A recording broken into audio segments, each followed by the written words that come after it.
রবিবার বেলা ১১টায় রাজশাহীর গ্র্যান্ড রিভারভিউ হোটেলে সম্মিলিত নাগরিক কমিটির উদ্যোগে অনুষ্ঠিত হয় নতুন বাংলাদেশ বিনির্মাণে নারীদের অংশীদারিত্ব, বাস্তবতা ও করণীয় শীর্ষক গোলটেবিল আলোচনা। অনুষ্ঠানে প্রধান অতিথি ছিলেন বিএনপির মিডিয়া সেলের আহ্বায়ক প্রফেসর ডক্টর মওদুদ হোসেন আলমগীর পাভেল। তিনি ও অন্যান্য বক্তারা নতুন বাংলাদেশ গঠনে নারীর রাজনৈতিক ক্ষমতায়ন, শিক্ষাক্ষেত্রে অগ্রগতি এবং সামাজিক উন্নয়নে অংশগ্রহণের গুরুত্বের উপর জোর দেন। বক্তারা বলেন, নারীরা তৈরি পোশাক, কৃষি, চা বাগান, গৃহকর্ম, নির্মাণ ও সেবা খাত সহ অর্থনীতির বিভিন্ন ক্ষেত্রে গুরুত্বপূর্ণ অবদান রাখছেন। তবুও মজুরি, নিরাপত্তা এবং পদোন্নতিতে তারা এখনও বৈষম্যের শিকার হচ্ছেন। রাজনৈতিক ক্ষেত্রে সিদ্ধান্ত গ্রহণ প্রক্রিয়ার নারীর অংশগ্রহণ সীমিত হলেও স্বাধীনতা সংগ্রাম থেকে শুরু করে রাষ্ট্রীয় ও সামাজিক অগ্রযাত্রায় তাদের অবদান অনস্বীকার্য।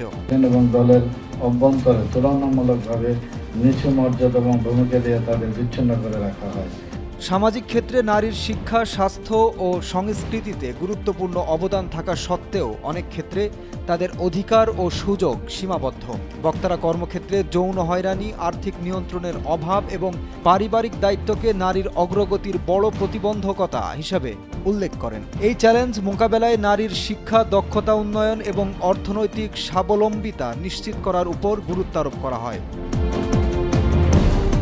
অনুষ্ঠানে বক্তারা নারীদের ক্ষমতায়নে কর্মমুখী প্রশিক্ষণ, নিরাপদ কর্মপরিবেশ এবং বৈষম্যহীন সামাজিক কাঠামো গড়ে তোলার আহ্বান জানান। মেয়ে হয়ে জন্মেছ, এই শব্দটিকে আমরা আমাদের সকল বন্ধনের একটি শিরোনাম হিসেবে ব্যবহার করছি।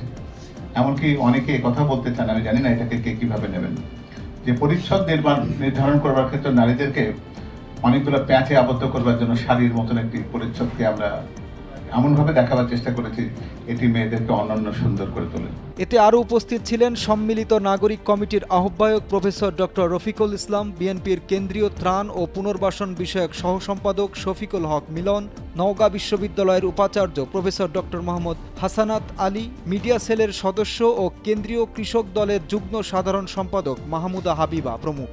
বক্তারা সমাপনীতে বলেন, দেশের টেকসই উন্নয়নে নারী পুরুষ উভয়ের সমান অংশগ্রহণ অপরিহার্য এবং নতুন বাংলাদেশ গঠনে নারীর নেতৃত্ব ও সক্রিয় অংশগ্রহণ নিশ্চিত করা সময়ের দাবি।